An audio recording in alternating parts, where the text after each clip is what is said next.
ഓണം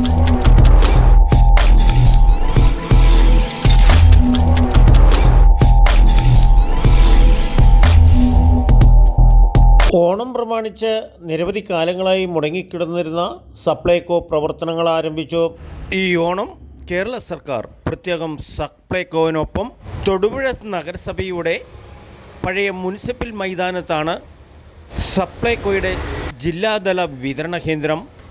നിരവധി നിത്യോപയോഗ സാധനങ്ങൾക്ക് വൻ വിലക്കുറവ് എന്നാണ് സർക്കാർ അവകാശപ്പെടുന്നത്. എന്നാൽ ഇതിനു മുമ്പ് തൊടുപുഴ ടൗണിൽ വിവിധ സ്ഥലങ്ങളിലായി പ്രവർത്തിച്ചിരുന്ന സപ്ലൈകോ ഗോഡൗണിൽ അരി വരെ കിട്ടാത്ത സാഹചര്യങ്ങളായിരുന്നു.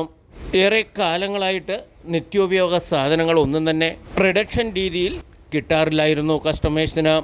എന്നാൽ ഇപ്പോൾ ഓണം പ്രമാണിച്ച് സർക്കാരിൻ്റെ പുതിയ ഒരു തന്ത്രമാണ് ഇപ്പോൾ ഈ സപ്ലൈകോ മാർക്കറ്റ്. പൊതുവിപണിയിൽ നിത്യോപയോഗ സാധനങ്ങൾക്ക് തീപിടിച്ച വില അത് നിയന്ത്രിക്കാൻ പറ്റാതെ ആ വിലയിൽ നിന്ന് ഏകദേശം കുറഞ്ഞ വിലയ്ക്ക് മാത്രമാണ് സപ്ലൈകോയിലെ വിതരണം. ഇപ്പോൾ കഴിഞ്ഞ വർഷം 24 രൂപ ഈടാക്കിയിരുന്ന 1 കിലോ പഞ്ചസാരയ്ക്ക് സപ്ലൈകോയിലെ ഇന്നത്തെ വില 36 രൂപയാണ്. ഇപ്പോഴത്തെ സാഹചര്യത്തിൽ പൊതുവിപണിയിലെ വിലയേക്കാൾ കുറഞ്ഞ വിലയ്ക്ക് സപ്ലൈകോ വിതരണം ചെയ്യുന്നു എന്നാണ് സർക്കാർ മാനേജ്മെന്റ് പറയുന്നത്.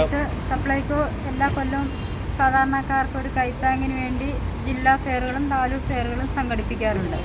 എല്ലാ വർഷവും കട്ടപ്പനയിലായിരുന്നു ജില്ലാ ഫെയർ സംഘടിപ്പിച്ചുകൊണ്ടിരുന്നത്. ഇപ്പോൾ ഇതൊരു 9 വർഷത്തിന് ശേഷമാണ് നമ്മുടെ ഈ തൊടുപുഴയിൽ ജില്ലാ ഫെയർ സംഘടിപ്പിക്കുന്നത്. ഈ ഫെയറിൽ ഇപ്പം എല്ലാ 13 ഇനം സബ്സിഡി സാധനങ്ങളും നമുക്ക് ലഭിച്ചിട്ടുണ്ട്. കൂടാതെ നമുക്ക് നോൺ മാവേലി ബ്രാൻഡഡ് സാധനങ്ങൾക്ക് നല്ല വിലക്കുറവുണ്ട്. 2 മുതൽ 4 വരെയുള്ള സമയങ്ങളിൽ ദ്വീപ് ഡിസ്കൗണ്ട് ഹവേഴ്സ് എന്ന് പറഞ്ഞിട്ട് ആ ടൈമിൽ നമുക്ക് സാധാരണ ഓഫറിനേക്കാളും വീണ്ടും ഓഫറുകൾ കൂട്ടി കൊടുത്ത് സപ്ലൈകോ ഈ വർഷം ഓഫറുകൾ കൂട്ടി ഇട്ടിട്ടുണ്ടായിരുന്നു. ഇതൊക്കെ സാധാരണ ജനങ്ങൾക്ക് എല്ലാവരും ഒന്നും അറിഞ്ഞിട്ടില്ല എന്ന് തോന്നുന്നു. തിരക്കുകൾ ടൈമിംഗ് ഒന്ന് പറഞ്ഞാൽ സാധാരണ ഡിസ്കൗണ്ട് ടൈമിംഗ് എപ്പോഴാണ്? 2 മുതൽ 4 വരെ. സാധാരണ ഡിസ്കൗണ്ട് ഈ ആദ്യം പറഞ്ഞ ഡിസ്കൗണ്ട് വിലക്കുറവുകൾ ഏത് സമയത്തും ലഭ്യമാണ്. അതോടൊപ്പം തന്നെ ഒരു അഡീഷണൽ ഡിസ്കൗണ്ടും കൂടെ ഇട്ട് കൊടുത്തിട്ടുണ്ടായിരുന്നു 2 മുതൽ 4 മണി വരെയുള്ള സമയത്ത്. നിലവിലുണ്ടോ? അതുകൊണ്ട് കൊടുക്കുന്നുണ്ട്. ആ സമയം ഇപ്പം തിരക്ക് തുടങ്ങിയിട്ടേ ഉള്ളൂ. ടോട്ടൽ സാധനങ്ങൾ മേടിക്കണേന്നുള്ള ഡിസ്കൗണ്ട് ആണോ, ഓരോ ഐറ്റത്തിനുള്ള ഡിസ്കൗണ്ട് ആണോ? അത് കമ്പനി തന്നെ ഒരു ഓഫർ കൊടുത്തിരിക്കുന്നതാണ് നമ്മുടെ സപ്ലൈകോയ്ക്ക്. ചില സാധനങ്ങൾക്ക് ഇങ്ങനെ ഓഫർ ഉണ്ടെന്ന് പറഞ്ഞു കൊടുത്ത് ആ ഓഫർ ഐറ്റങ്ങൾക്കാണ്, അത് ബ്രാൻഡഡ് ഐറ്റങ്ങൾക്കാണ് വന്നിരിക്കുന്നത്. സാധാരണ നമുക്ക് സപ്ലൈകോയിലൊക്കെ കഴിഞ്ഞ പ്രാവശ്യം മാവേലിക്കാണ് ഇത് കൊടുക്കുന്നത്. അല്ലാതെ നമ്മുടെ ഈ സബ്സിഡി സാധനങ്ങൾക്കല്ല, നോൺ മാവേലി ഐറ്റങ്ങൾക്കാണ് ഈ ഇതുപോലെ വീണ്ടും നമ്മൾ ഡിസ്കൗണ്ട് കൊടുത്തിരിക്കുന്നത്. പഞ്ചസാരയൊക്കെ കഴിഞ്ഞ വർഷം 26 രൂപ ഉണ്ടായിരുന്നുള്ളൂ സപ്ലൈകോയിൽ. ഇപ്രാവശ്യം 40 രൂപയ്ക്ക് എഴുതി വന്നേക്കണേ. എങ്ങനെയാണ്? അല്ല, 36 രൂപയോളം നമുക്ക് വരുന്നുള്ളൂ ഇവിടെ. എന്നാലും 16 രൂപ കൂടിയേക്കുമല്ലേ പഞ്ചസാര? പണ്ടെന്നിട്ട് നമ്മൾ ഭയങ്കര ശരിക്കും നഷ്ടത്തിലായിരുന്നു കൊടുത്തുകൊണ്ടിരിക്കുന്നത്.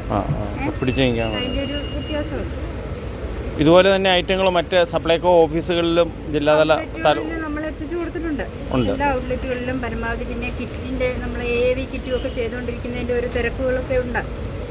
അതിനൊക്കെ കൊടുത്തതിന് ശേഷമാണ് നമ്മൾ അത് ഫസ്റ്റ് നമ്മൾ കൊടുക്കണമല്ലോ, സമയബന്ധിതമായി കൊടുത്തു തീർക്കേണ്ട ഒരു കാര്യമാണ് AAV കിറ്റ്. അതിൻ്റെ എല്ലാം കൊടുത്തതിന് ശേഷം നമ്മൾ ഔട്ട്ലെറ്റുകളിൽ വീണ്ടും തീരുന്നതനുസരിച്ച് എത്തിച്ചുകൊണ്ടിരിക്കുക. ഇത് ഇപ്പോൾ 9 കൊല്ലം കഴിഞ്ഞിട്ട് വരുന്നൊരു ഫെയറാണ്. 9 വർഷം